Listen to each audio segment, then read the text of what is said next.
Uh-huh. There you go. Alright. Rush shooting. First chapter. So, chapter 1. After the flood, 1957. The terror, which will not end for another 28 years, if it ever did end, began, so far as I know or can tell, with a boat made from a sheet of newspaper floating down a gutter swollen with rain. The boat bobbed, listed, righted itself again, dived bravely through treacherous whirlpools, and continued on its way down Wickham Street toward the traffic light which marked the intersection of Wickham and Jackson. The three vertical lenses on all sides of the traffic light were dark this afternoon in the fall of 1957, and the houses were all dark, too.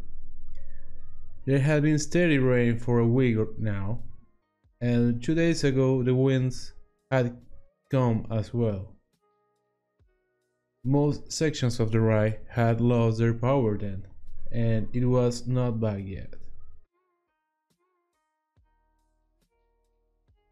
A small boy in a yellow slicker and red galoshes ran cheerfully along beside a newspaper boat.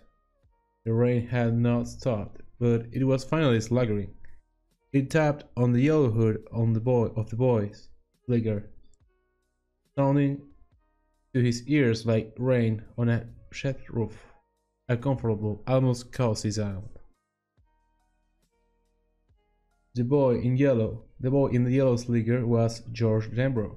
He was 6. His brother William,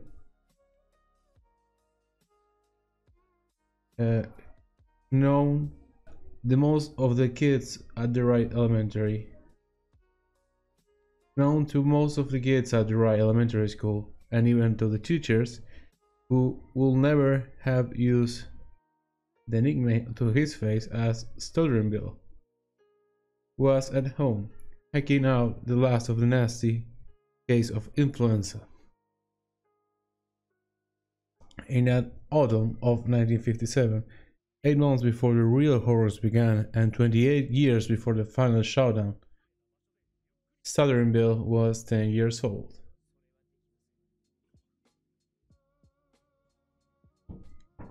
Oh wait, forgot about this.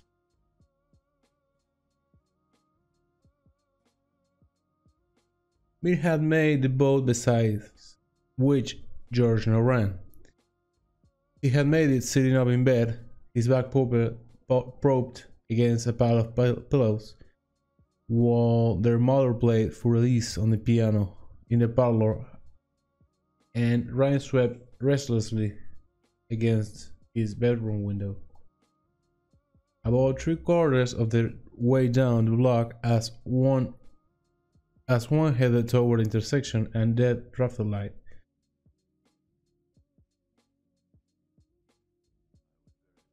Wickham Street was blocked to motor traffic by smudge bots and 4 orange sawhorses, stenciled across each of the horses was the right depth of public works. Beyond them, the rain had spilled out of gutters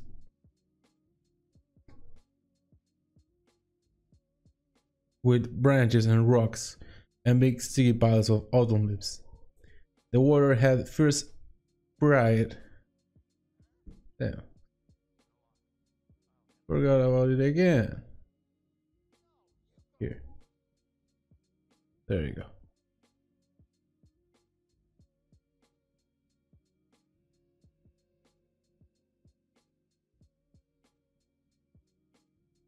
The water had first sprayed finger holes in the paving, and then snatched whole gritty handfuls. All of this by the third day of the rains. By noon of the fourth day, big chunks of the street surface were boating through the intersection of Jackson and Witchland Street like miniature whitewater rafts.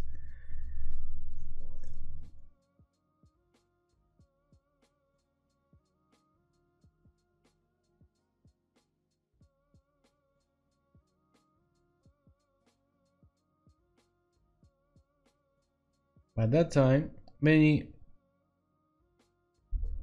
people in the ride had begun to make nervous jokes about arcs because it was raining a lot. The Public Works Department had managed to keep Jackson Street open, but Wickham was impossible. From the sawhorses all the way to the center of town. But everyone agreed the worst was over. The Candlestick stream had crested just below its banks in the Barrens, and bare inches below the concrete sides of the canal which channeled it tidally as it passed through downtown. Right now, a gang of men, Zach Denbrough, Jill's and Bill's father among them, were removing the sandbags they had thrown up the day before with such panicky haste. Hello.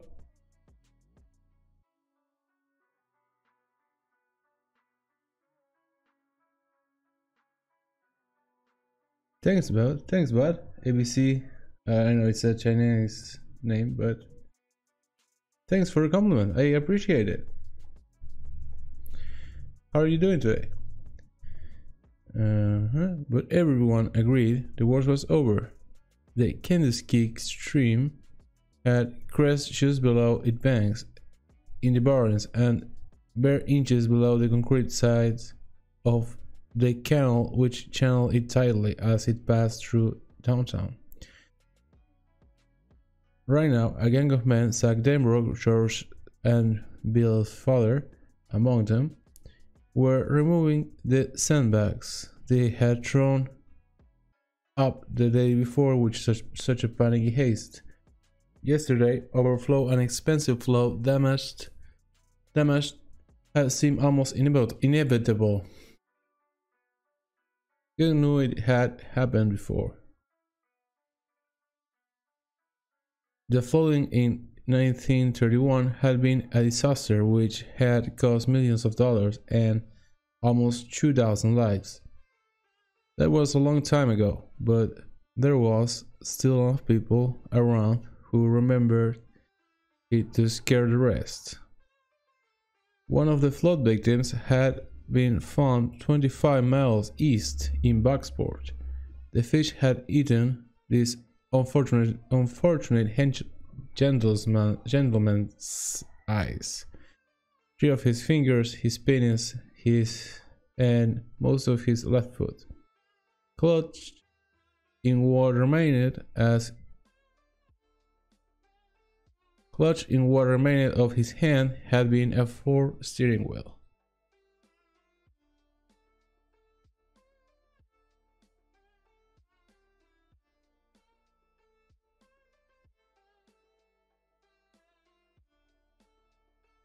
No, though, the river was receding, and when the new Bangor Hydro dam went in upstream, the river would cease to be a threat.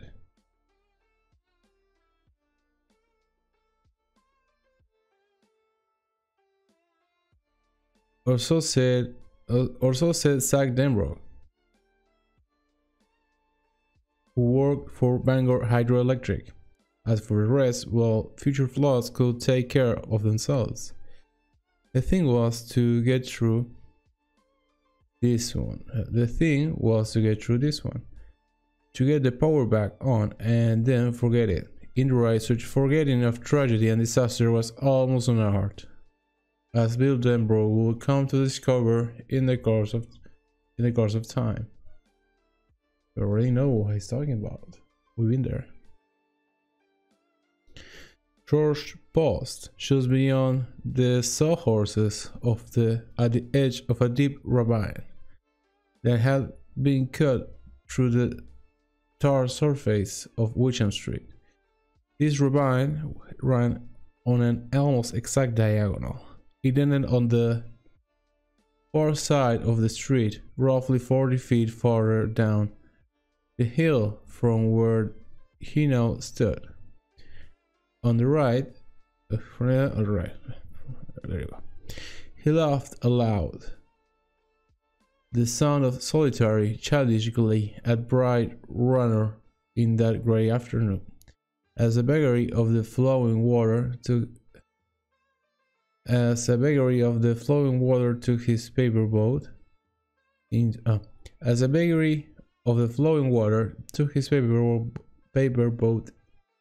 into Esquimalt rapids, which had been formed by the break in the tar. The Argent water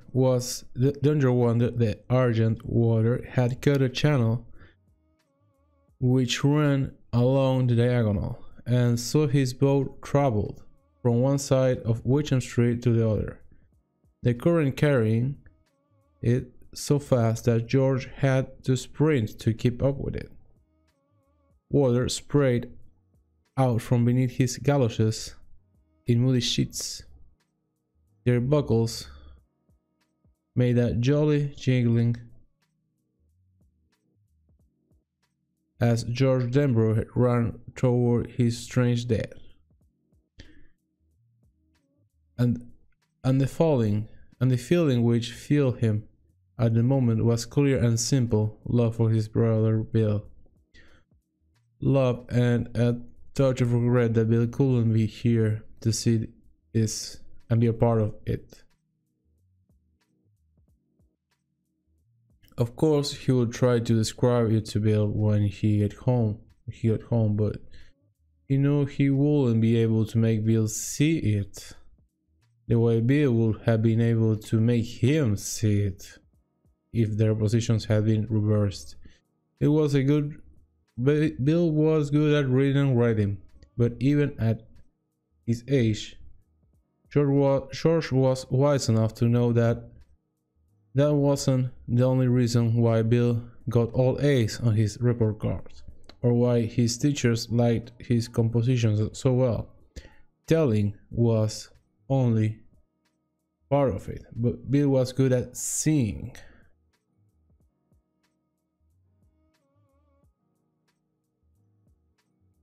The boat nearly whistled along the diagonal channel, just a page turn from the classified section to the right news.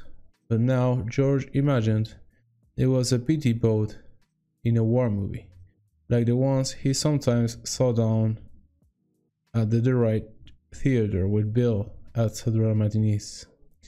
A war picture with John Wayne fighting the Japs. The prow of the newspaper boat threw sprays of water to either side, and it rushed along. And then it reached the gutter of the left side of Wickham Street. A fresh streamlet rushed over the break in the tar at this point, creating a fairly large whirlpool, and it seemed to him that the boat must be swamped or capsized. It leaned alarmingly, and then George cheered as it righted itself, turned, and went racing down toward the intersection. George sprinted to catch up over his head. A green gust of October wind rattled the trees, now almost completely unburdened of their freight of colored leaves by the storm.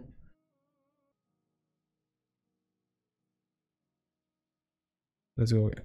Over his head, a green gust of October wind rattled the trees, now almost completely unburdened of their freight of colored leaves by the storm, which had been this year a reaper of the most ruthless sort.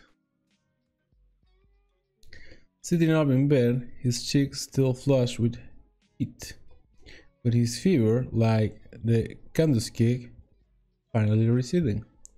Bill had finished the boat, but when George reached for it, Bill held it out of reach. Now get me the paraffin. What's that? Where is that? It's on the cellar shelf as you go downstairs, Bill said. In a box that says Gulf. Bring that to me, and a knife, and a bowl, and a pack of matches. George had gone obediently to get these things. He could hear his mother playing the piano, not for less now, but something else he didn't like so well. Something that sounded dry and fuzzy. He could hear rain flickering steadily against the kitchen windows. These were comfortable sounds, but the thought of the cellar was not a bit comfortable. He did not like the cellar, and he did not like going down the stairs, because he always imagined that there was something down there in the dark. That was silly, of course. His father said so, and his mother said so, and even more important, Bill said so, but still.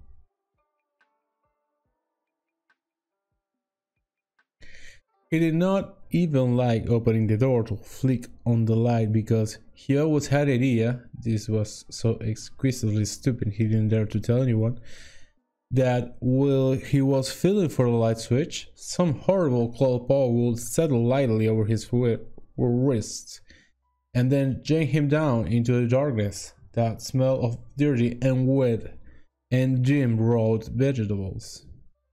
Stupid.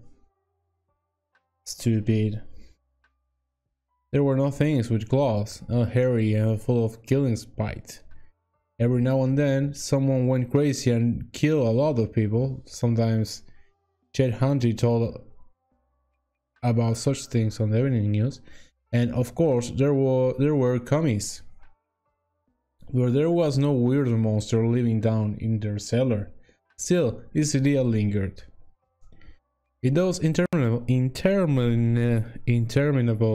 moments while he was groping for the switch with his right hand, his left arm curled around the door jump in a death grip. That cellar smell seemed to intensify until it filled the world. That big. It was the world. It filled the world. Smell of dirt and wet and long gone vegetables will merge into an unmistakable, ineluctable smell. The smell of the monster, the apotheosis of all monsters. It was the smell of something for which he had no name. The smell of it, crouched and lurking and ready to spring. A creature will eat anything, but which was especially hungry for boy meat. He had opened the door that morning and had groped interminably for the switch, holding the jump and in his usual death grip. His eyes squinted shut, the tip of his tongue poked from the corner of his mouth like an agonized rootlet searching for water in a place of drought. Funny? Sure, you betcha. Look it, Georgie. Georgie is scared of the dark. What a baby. The sound of the piano came from what his father called the living room and what his mother called the parlor. It sounded like music from another world far away. The way talk and laughter on a summer crowded beach must sound to an exhausted swimmer who struggles with the undertow. His fingers found the switch. Huh. They snapped it. And nothing, no light. Oh Christ, the power. George snatched his arm back as if from a basket filled with snakes. He stepped back from the open cellar door. His heart hurrying in his chest. The power was out, of course. He had forgotten the power was out. Gisli Crow, what now? Go back and tell Bill he couldn't get the box of paraffin because the power was out and he was afraid that something might get him as he stood on the cellar stairs. Something that wasn't a commie or mass murder but a creature much worse than either. That is simply slither part. That it will simply slither part of its root self up between the stairs risers and grab his ankle. That was difficult. Again. That it will simply slither part of its root self between the stairs risers and grab his ankle. That will go over big, won't it? Others might laugh at such a fancy, but Bill will laugh. Bill will be mad. Bill will say, "Grow up, Georgie. Do you want the boat or not?"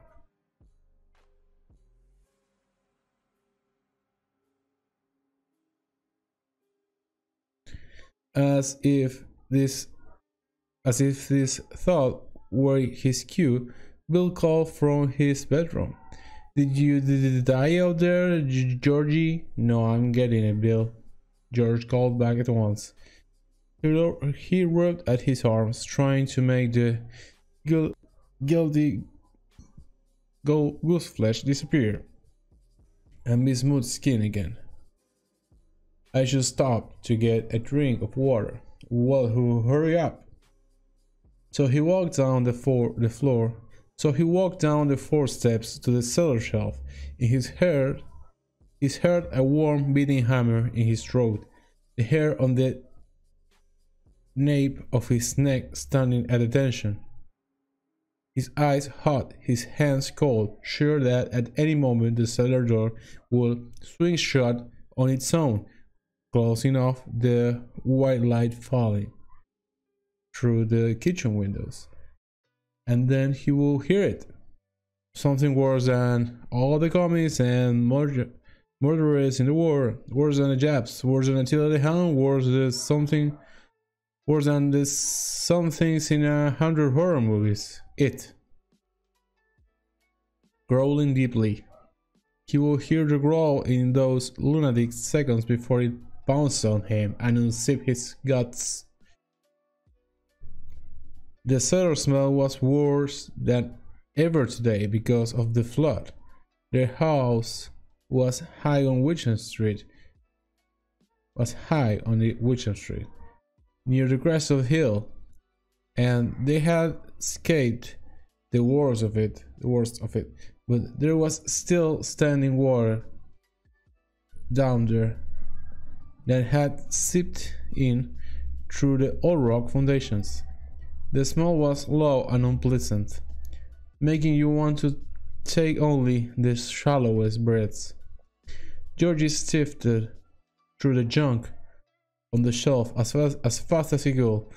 All kinds of kiwi show polish and show polish rags, a broken kerosene lamp, 2 mostly empty bottles of Windex, an old flat can of turtle wax.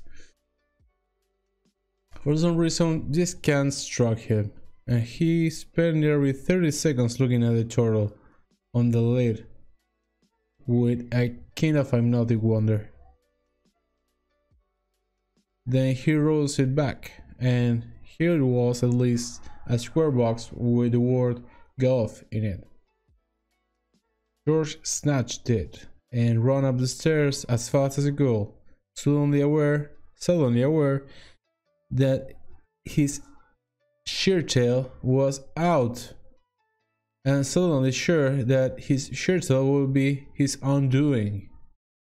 The thing in the cellar will allow him to get almost all the way out, and then it will grab the tail of his shirt and snatch him back, and he reached the kitchen and swept the floor shut. He reached the kitchen and swept the door shut behind him. It banged gustily. He leaned back against it with his eyes closed. Sweat popped out of his arms and forehead. The box of paraffin gripped tightly in one hand. The piano had come to a stop, and his mom's voice floated to him. "Georgie, can you slam that door a little harder next time? Maybe you could break some of the plates on the wash dresser if you really tried." "Sorry, Mom," he called back. "Georgie, you waste," Bill said from his bedroom. He pitched his voice loud so their mother will not hear. George snickered a little. His fear was already gone. It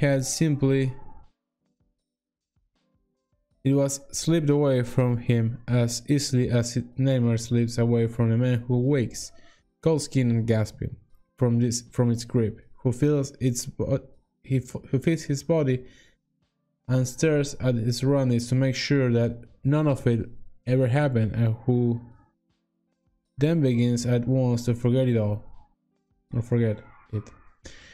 Half is gone by the time his feet hit the floor, 3/4 of it by the time he emerges from the shower, and begins to topple off, all of it by the time he finishes his breakfast. All gone until the next time, when in the grip of the nightmare, all fears will be remembered. That turtle, Georgie thought, going to the counter drawer where the matches were kept. Where did I see a turtle like that before? But no answer came, and he dismissed the question.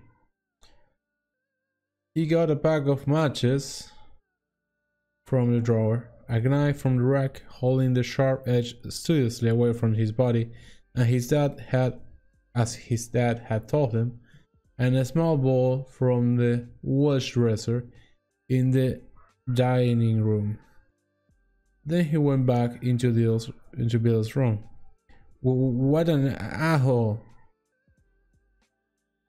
An a-hole you are, Georgie," Bill said, amiable enough, and pushed back some of the sick stuff on his night table.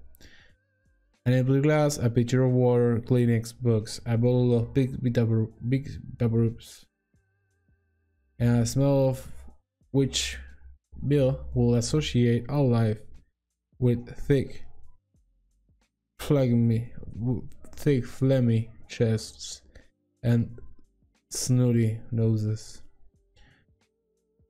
The old Filico radio was there too, playing no Chopin or Bach, but a little richer tune.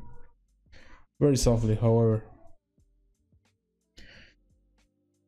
So softly that little Richard was robbed of all his raw and elemental power. Their mother, who had studied classical piano at Juilliard, hated rock and roll. She did not merely dislike it, she abominated it. "I'm not an a-hole," George said, sitting on the edge of Bill's bed and putting the things he had created on the night table. "Yes, you are," Bill said. "Nothing but a gray-brown a-hole. That's you." George tried to imagine a kid who was nothing but a great big a-hole on legs and began to giggle. "Your a-hole is bigger than Augusta," Bill said, beginning to giggle too. Your a-hole is bigger than the whole state," George replied. This broke both boys up for nearly 2 minutes. There followed a whispered conversation of the sort which means very little to anyone save that small boys. Accusations of who has the biggest a-hole, who had the biggest a-hole, who was the biggest a-hole, who had the biggest a-hole, which a-hole was the brownest, and so on. Finally, Bill said one of the forbidden words. He accused George of being a big brown shitty a-hole, and they both got laughing hard. Bill's laughter turned into a coughing fit as it finally began to taper off. By then Bill's face had gone a plummy shade, which George regarded with some alarm. The piano stopped. They both looked in the direction of the parlor, listening for the piano bench to scrape back, listening to their mother's impatient footsteps. Bill buried his mouth in the crack of his elbow, stifling the last of the coughs, pointing at the picture at the same time. George poured him a glass of water, which he drank off. The piano began once more. For Liz again, Sutter and Bill never forgot that piece, and even Maui years later, Maui, and even many years later, he never failed to bring ghost flesh to his arms and back. His heart would drop, and he will remember. My mother was playing that the day George died. You gonna cough anymore, Bill? Nope. Bill pulled a Kleenex from the box, made a rumbling sound in his chest, spat phlegm into the tissue, screwed it up, and tossed it into the wastebasket by his bed, which was filled with similar twists of tissue. Then he opened the box of paraffin and dropped a waxy cube of the stuff into the palm. George watched him closely, but without speaking or questioning. Bill didn't like George talking to him while he did stuff, but George had learned that if he just kept his mouth shut, Bill would usually explain what he was doing. Bill used the knife to cut off a small piece of paraffin cube. He put the piece in the bowl, then struck a match and put it on top of the paraffin. The two boys watched the small yellow flame as the dying wind drove rain against the window in occasional spatters. Got the waterproof boat or got to waterproof the boat, or I should get wet, or no, got to waterproof the boat, or it'll just get wet and sink. Bill said. When he was with George, his stutter was light. Sometimes he didn't stutter at all. In school, however, it could become so bad that talking became impossible for him. Communication will cease and Bill's schoolmates will look somewhere else, while Bill clutched the side of his desk, his face growing almost red as his hair. His eyes squeezed into slits as he tried to winch some words out of his stubborn throat. Sometimes, most times, the word will come. Other times it simply refused. He had been hit by a car when he was 3 and knocked into the side of a building. He had remained unconscious for 7 hours. Mom said it was that accident which had caused his death stutter. George sometimes got the feeling that his dad and Bill himself was not sure.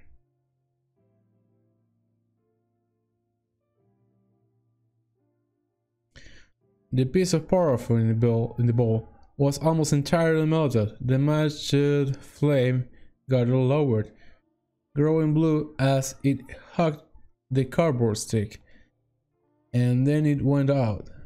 Bill dipped his finger into the liquid, jerked it out with a faint hiss. He smiled apologetically at George. "Hot," he said after a few seconds. He dipped his finger in again and began to smear the wax along the sides of the boat, where it quickly dried to a milky haze. "Can I do some?" George asked. "Okay, just don't get any under blankets or Mom will kill you." George dipped his finger into the paraffin, which was now very warm but no longer hot, and began to spin it along the other side of the boat. "Don't put on so much, you a-hole," Bill said. "You want to sink it on its maiden cruise? I'm sorry." "That's alright, just go easy." George finished the other side, then held the boat in his hands. It felt a little heavier, but not much. "Too cold," he said. "I'm gonna go out and sail it." "Yeah, you do that," Bill said. He suddenly looked tired and still not very well. "I wish you could come," George said. He really did. Bill sometimes got bossy after a while, but he always had the coolest ideas, and he hardly ever hit. "It's your boat, really." "She," Bill said. "You call boats she. What she then?" I wish I could come too," Bill said glumly. "Well," George shifted from one foot to the other, the boat in his hands. You put on your rainy stuff," Bill said, or you'll wind up with the flu like me. Probably catch it anyway from my germs." "Thanks, Bill. It's a neat boat." And he did something he hadn't done for a long time. Something Bill never forgot.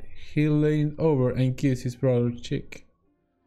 "You catch it for sure now, you a-hole," Bill said. But he seemed cheered up all the same. He smiled at Georgie. "Put all this stuff back, too, or Mom will have a beard." "Sure."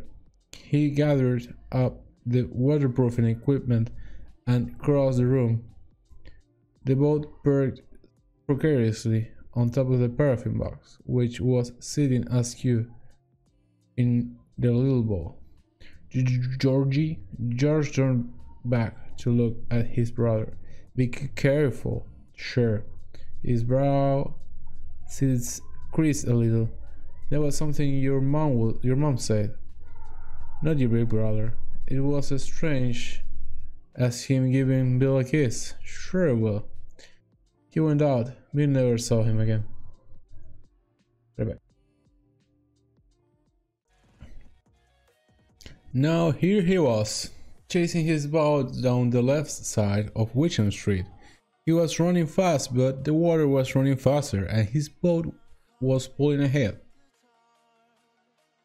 He heard a deafening roar and saw 50 yards further down the hill, the water in the gutter was cascading into a storm drain that was still open.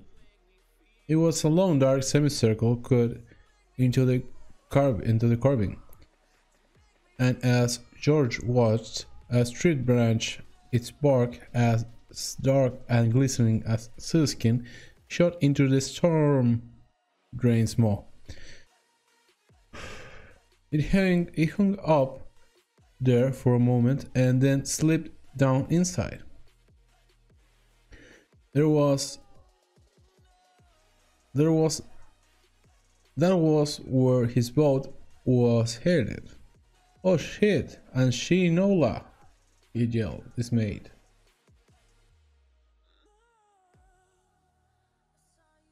He put on speed, and for a moment he thought he would catch the boat.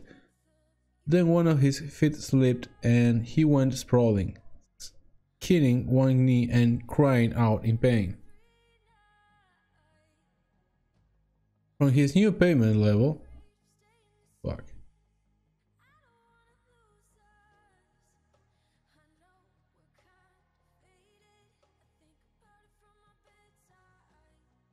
Stop popping up things. Thank you.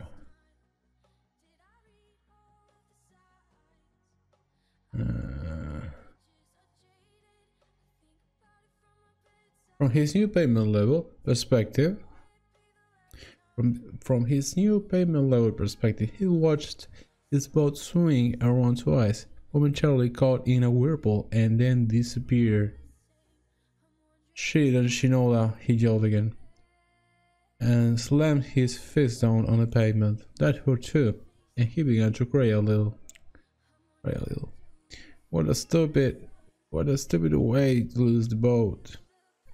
He got up and walked over the storm drain.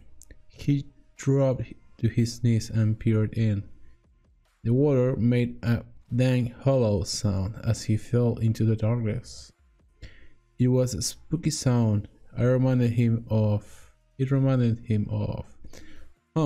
The sound was jerked out of him. The sound was jerked out of him, as if on a string, and he recoiled.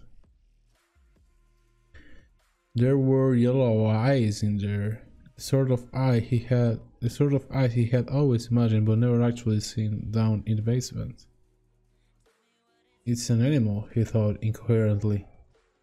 "That's all it is, some animal, maybe a house cat that got stuck down in there. Still, he was ready to run. Would run in a second or two. Then his mental switchboard had dealt with the shock those two shiny yellow eyes had given him. Okay. Again. Still, he was ready to run. Would run in a second or two when his mental switchboard had dealt with the shock those two shiny yellow eyes had given to him. He felt the rough surface of a macadam over his fingers, and then the thin sheet of cold water flowing around them. He saw himself getting up and backing away, and that was when a perfectly reasonable and rather pleasant voice spoke to him from inside the storm drain. "Hi, Georgie," it said. George blinked and looked again. He could barely credit what he saw. It was like something from a made-up story or a movie where the animals would talk and dance. If he had been 10 years older, he would not have believed what he was seeing. But he was not 16, he was 6. There was a clown in the storm drain. The light in there was far from good, but it was good enough so that George Denbrough was sure. There was a clown in the storm drain. The light in there was far from good, but it was good enough so that George Denbrough was sure of what he was seeing. It was a clown, like in the circus or on TV.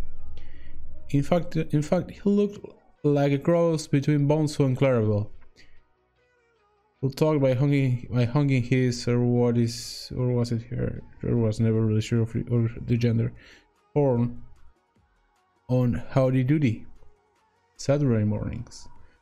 Buffalo Bob was just about the only one who could understand Clarabelle, and that always cracked George up. The face of the clown in the storm drain was white. There were funny dots of red rain, on either side of his bald head. And there was a big clown smile painted over his mouth. If George had been inhabiting a later year, he would surely thought of Ronald McDonald before Balso or Clarabelle. The clown held a bunch of balloons, all colors like gorgeous ripe fruit, in one hand. In the other, he held George's newspaper boat. Want your boat, Georgie? The clown smiled. Georgie smiled back. He couldn't help it. It was the kind of smile you should have to answer. I sure do, he said. The clown laughed. I sure do, that's good. That's very good. And how about the balloon? Well, sure. He reached forward and then drew his hand reluctantly back. I'm not supposed to take stuff from strangers. My dad says so. Very wise of your dad. The clown in the sunbrain said, smiling. How, George wondered, could I have thought his eyes were yellow? They were a bright dancing blue, the color of his mouth eyes and Bill's. Very wise indeed. Therefore, I will introduce myself. I, Georgie, and Mr. Bob Gray. Georgie and Mr. Bob Gray, also known as Pennywise, a dancing clown Pennywise. The dancing clown Pennywise. Meet George Denbrough. George, meet Pennywise. And now we know each other's name. I'm not a stranger to you, and you're not a stranger to me. Correct? George giggled. I guess so. He reached forward again and drew his hand back again. How did you get down there? Storm just blew me away, Pennywise, the dancing clown said. It blew the whole circus away. Can you smell the circus, Georgie? George leaned forward. Suddenly he could smell peanuts, hot roast peanuts and vinegar. The white kind you put on your French fries through a hole in the cup. He could smell cotton candy and frying dog boys, and the faint but thunderous odor of wild animal shit. He could smell the cherry aroma of midway sawdust, and yet under it all was the smell of flood and decomposing leaves and dark storm rain shadows. That smell was wet and rotten, this cellar smell. But the other smells were stronger. You bet I can smell it, he said. Want your boat, Georgie? Pennywise asked. I only repeat myself because you really do not seem that eager. He held it up, smiling. He was wearing a baggy silk suit with great big orange buttons. A bright tie, electric blue, flopped down his front, and on his hands were big white gloves like the kind Mickey Mouse and Donald Duck always wore. Yeah, sure, George said, looking into the storm rain. And a balloon? I got a red and a green and a yellow and a blue. Do they float? The clown green widened. Yeah, oh yes, indeed they do. They float. And there's cotton candy. George reached. The clown seized his arm, and George saw the clown's face change. What he saw then was terrible enough to make his worst imaginings of the things in the cellar look like sweet dreams. What he saw destroyed his sanity in one clawing stroke. They float. The thing in the drink crooned in a chuckling voice. He held George's arm in its thick and wormy grip. It pulled George toward the terrible darkness where the water rushed and roared and bellowed as it bore its cargo of storm debris toward the sea. George craned his neck away from that final blackness and began to scream into the rain. To scream mindlessly into a wide autumn sky which curved above their eye on that day in the fall of 1957. His screams were shrill and piercing, and all up and down Witcham Street, people came to their windows and bawled out on their porches. They flowed, it growled. They flowed, Georgie, and when you're down here with me, you'll flow too.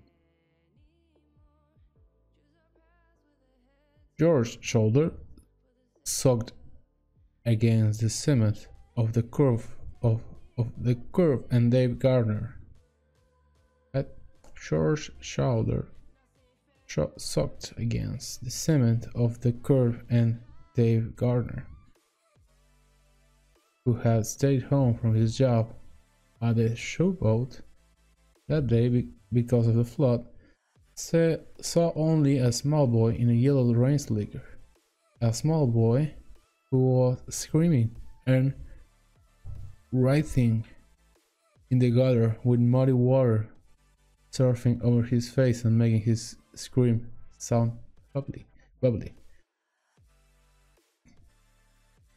Everything down here floats, the chuckling rodent voice whispered, and suddenly there was a ripping noise and a flaring sheet of agony, and George Denbrough knew no more. Dave Gardner was the first to get there, and although he arrived only 45 seconds after the first scream, George Denbrough was already dead.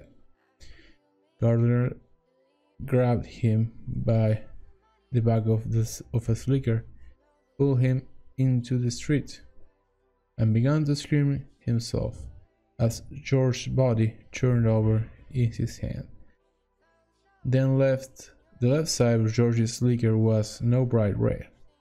Blood flowed into the storm drain from the hattered hole where the left arm had been, a knob bone. A horrible bright peeked through the thorn cloud. The boy's eyes stared up into the white sky, and as David staggered away toward the others, already running pell-mell down the street, they began to fill up with rain. Alright, so somewhere below the storm drain that was already filled nearly to capacity with runoff, there could have been no one down there, the country sheriff would later exclaim to a news reporter with a frustrated fury, so great that it was almost agony. Hercules himself would have been swept away in that raving current. George's newspaper boat shot onward through nighted chambers and long concrete hallways that roared and chimed with water. For a while it ran neck and neck with a dead chicken that floated with its yellowy reptilian toes pointed at the dripping ceiling. Then, at some junction east of town, the chicken was swept off to the left while George's boat went straight. An hour later, while George's mother was being sedated in the emergency room at the Rice House Hospital, and while Sotheby'sville saw stunned and white and silent. An hour later, while George's mother was being sedated in the emergency room at the Rice Home Hospital, and while Sotheby'sville sat stunned and white and silent in his bed, listening to his father sob hoarsely in the parlor where his mother had been playing for Liz when George went out. The boat shot out through a concrete loophole like a bullet exiting the muzzle of a gun, and ran at speed down a sluiceway and into an unnamed stream. When it joined the boiling, swollen Penobscot River 20 minutes later,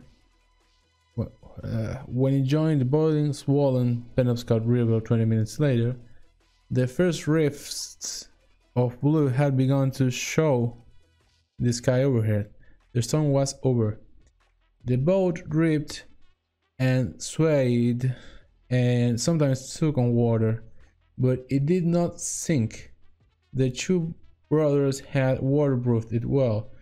I do not know where it finally fledged up, if ever it did. Perhaps it reached the sea and sails there forever, like a magic boat in a fairy tale. All I know is that it was still afloat and still running on the breast of the flood when it passed the incorporated town limits of Derry, Maine. And there it passes out of his tale forever.